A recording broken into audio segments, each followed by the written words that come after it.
కేంద్ర మంత్రి వర్యులు గంగాపురం కిషన్ రెడ్డి గారు కోరుతున్నాము.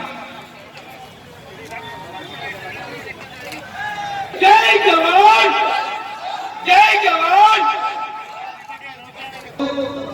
శ్రీ ఈ కిషన్ రెడ్డి గారికి జిల్లా ప్రధాన కార్యదర్శులు ఆడే మానాజీ మీ ఆదినాథ్ వేణుగోపాల్ గారు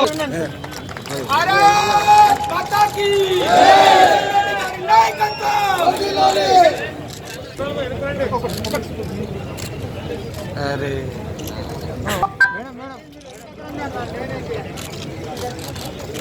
सर ओके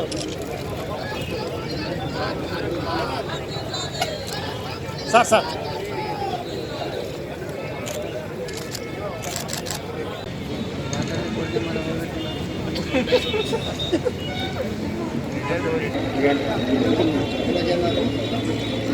దానిగా ముందు కేంద్ర మంత్రి వర్యులకు సన్మానం చేస్తారు. सर एमपी सर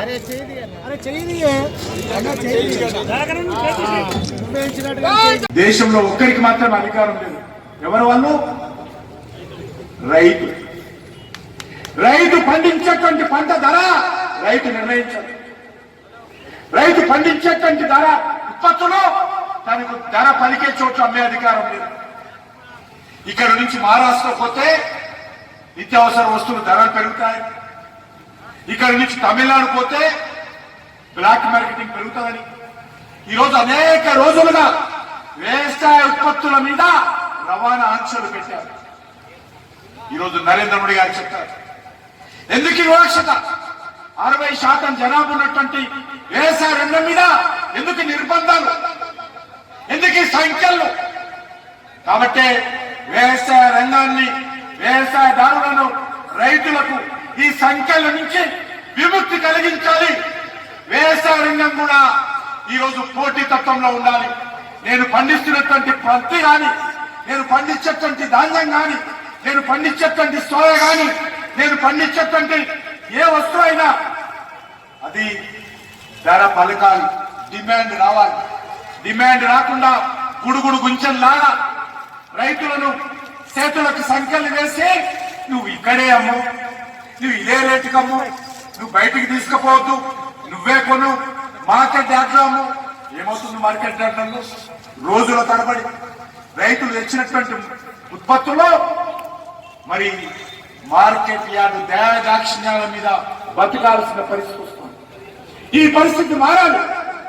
రైతుకి ఎక్కడ ధర పలుకుతాయి, ఇక్కడ కాదు విదేశాలలో కూడా.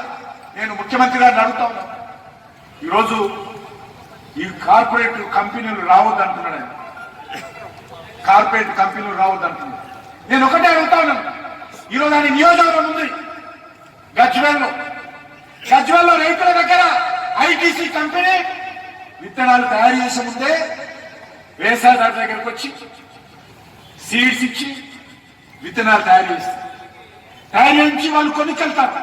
దాన్ని ప్రాసెసింగ్ చేసి ప్యాకెట్ చేసి మళ్ళీ అదే రైతుకు అమ్ముతారు. ఎవరు చేస్తున్నారు అది?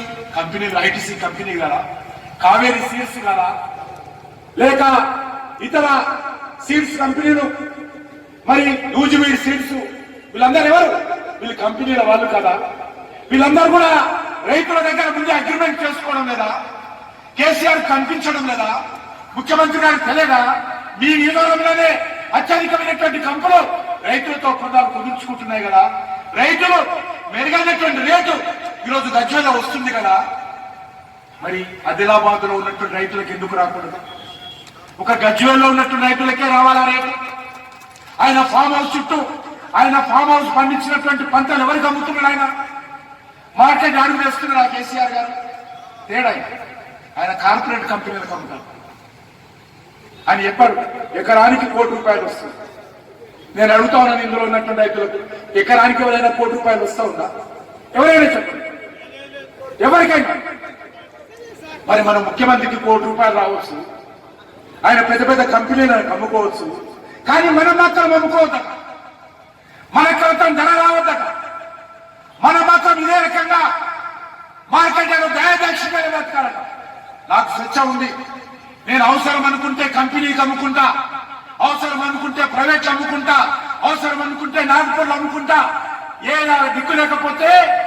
దిక్కు లేకపోతే మార్కెట్ లాంటి అమ్ముకుంటా, ఎంఎస్పీకి అమ్ముకుంటా. ఆ స్వేచ్ఛ రైతుకు ఉండాలని కోరుకుంటున్నాను. ఇది తప్ప, ఇది నష్టం అవుతుందా?